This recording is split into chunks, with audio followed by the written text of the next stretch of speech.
Welcome back. It's season 5, episode 5. Thank you for sticking around. Well, I had worked for years, many years, to become a lawyer. And then I moved to America and became a housewife. I don't know whether it's the equation of that name, the feeling of unfamiliarity because I'd not known someone who was a housewife, but there was something that I thought was negative about it. I didn't think that shift would affect me because initially I thought I was secure enough in who I was. Boy, was I wrong.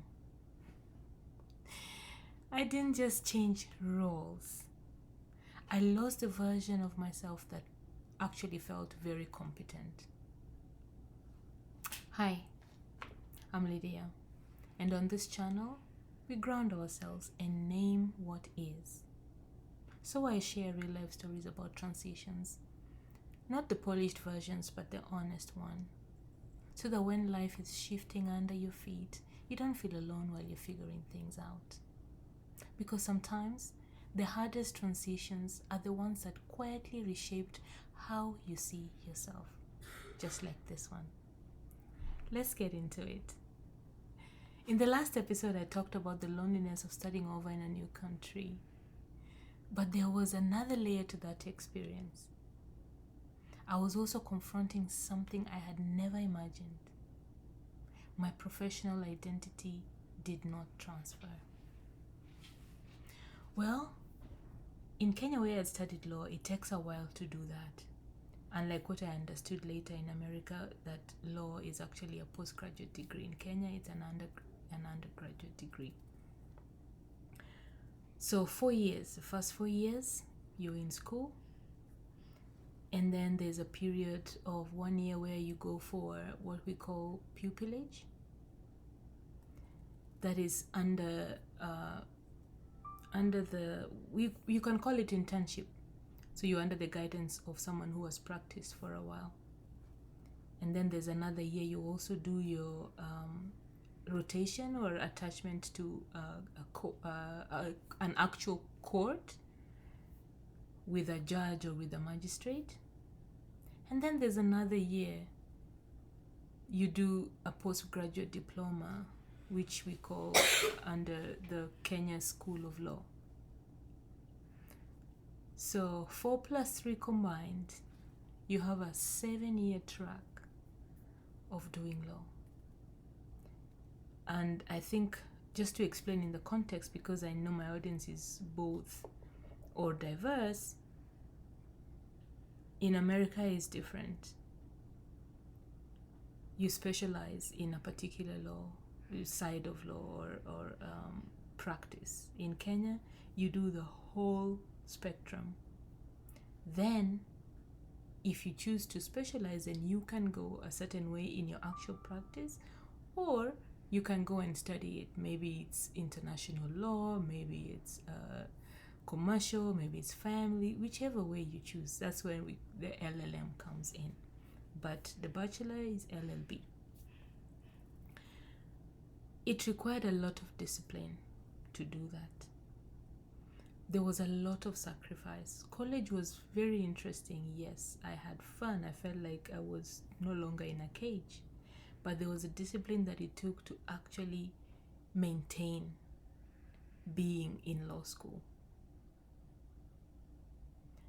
There were many sleepless nights. There were times when I would be putting my legs inside cold water, almost freezing water, because the volumes of books I had to read, and this is just not me. It's not anything special to me.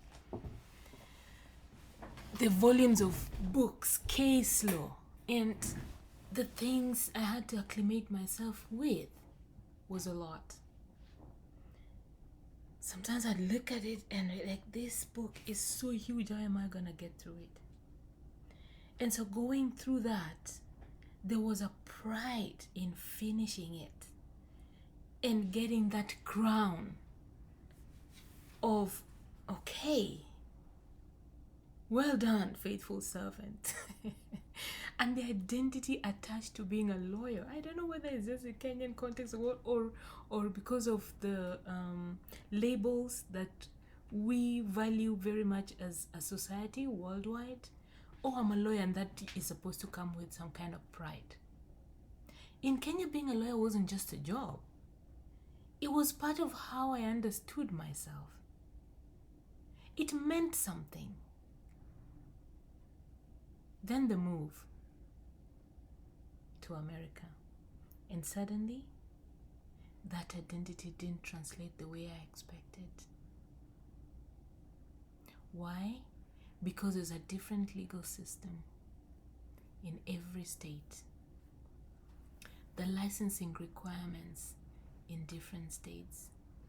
I didn't have a professional network. I didn't have people to call learned friend anymore.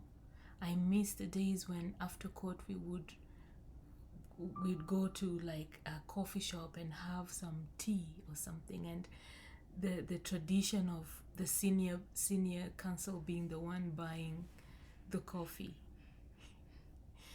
And I felt empty. I felt naked, if you can picture that sense of I had been stripped of certain things I had been used to, and I couldn't see an immediate path forward. It wasn't that my education had disappeared. No, I still had it. I mean, you can't take away someone's education, but the doors it once opened were not there anymore. I couldn't see myself thinking of, hey, my classmate is in such a place. If I need this, it's just a call away, or it's just a text away, or even if I didn't know how the people that were in those places, I had networks that would give me access to those places. The moment that made this real for me was simple. Someone asked me, so what do you do? And for the first time in so many years, I did not know how to answer. I didn't realize how much of my confidence was attached to me being impressive. That tag was very impressive. That tag gave you status, which we do normally as society, those labels. And when you work hard for an identity and then lose access to it, your nervous system doesn't see it as just a phase. It sees a complete loss. And loss creates grief. Even if you choose the move, even if you love your family, even if you're very grateful, yes, you can be grateful and grieving. But I didn't understand that at the time. In fact, I didn't even know that I was in grief. What I later understood is that this kind of experience has a name. When the identity you build your adult life around disappears, you experience identity shock. You can relate to cultural shock, where you're like, this is how people do things, to an identity shock. Who am I now?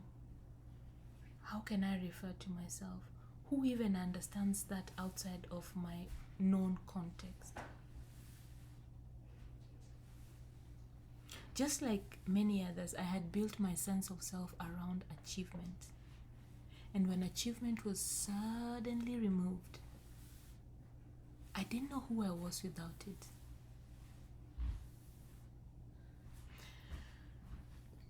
Let me put it a little bit in context.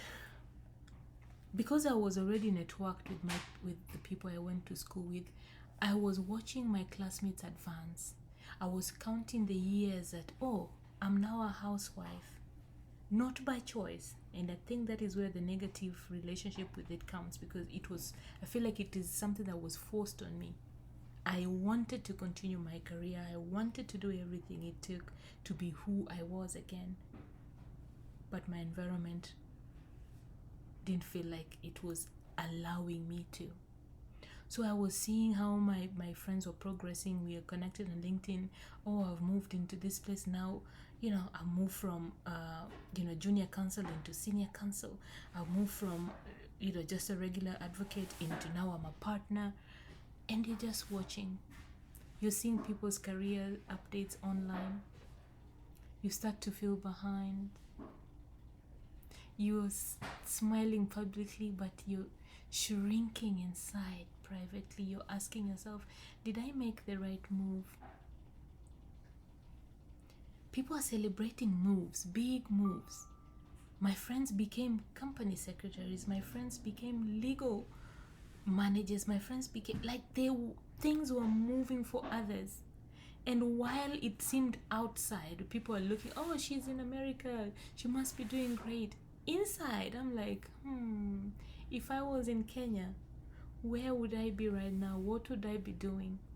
And that caused there was a little rift and fight inside me of, you're wasting your life. There was a fight that was going on that was slow, because I didn't name it, slowly was chewing me up inside. And the things that I used to celebrate in others, we would go and have coffee because someone made partner. We would go, celebrate with lunch because one of my friends, had this achievement. Suddenly, I felt feelings of envy. And I'm generally not an envious or jealous person. That's really not who I am. But because of my circumstance, I started to feel like that should have been me. And this life that I was living just felt like some plastic going through motions that I should not have been going through. I was not dramatic about it, but slowly I felt like I was disappearing. Another part of this disappearing was the fact that in our system, like our cultural system, and maybe not cultural, just the way things operate, coming out of a not very privileged place, we would say, coming out of poverty, we depend on the people who have gone before us to open the doors for us, to enable us to certain things. So in my case, my brother had paid my way through college, supported me through, not just physically, ensuring I had a place to live, food to eat. There was also the emotional support of, you can do it. Sometimes it felt heavy, but the little conversations of, hey, yeah, this is just a phase of life, things like that. It felt like I was letting the people who believed in me down. I felt like they had made such an investment in me, and here I was wasting away. It was tearing me inside. Let me ask you something. If your title disappeared tomorrow, what would you be? That question is uncomfortable, isn't it? But it must be very powerful. And I ask it because your identity deserves to be bigger than your job. I have come to understand that the more I've pivoted in my career and understood just how much emphasis we place on titles and labels when really we should not be. We are more than our jobs. Here's an idea. For the next week, try something simple. Introduce yourself without your profession. And there are some videos out here that have helped me over time learn how to introduce myself. Not because your work doesn't matter, but because your identity should not really depend entirely on it. I've learned the hard way. Well, thank you for sticking around.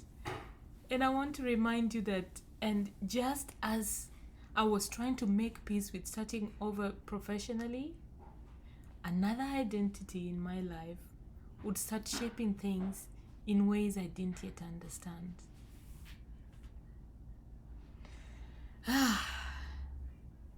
Long one. And I didn't know what life would eventually require from me. Well, guys, becoming is not one big moment, it is a series of tiny, quiet transitions. And we all deserve gentleness through them. We deserve support. We deserve to understand and to name things. If you've ever had to start over professionally, tell me in the comments. What helped you rebuild your confidence? If this story resonated somehow, please subscribe, like, share it with someone who might need it. I'm very intentional about sharing this journey one chapter at a time because I want you to relate with it. And maybe the next piece might be the one you need most. Stick around, guys. See you tomorrow.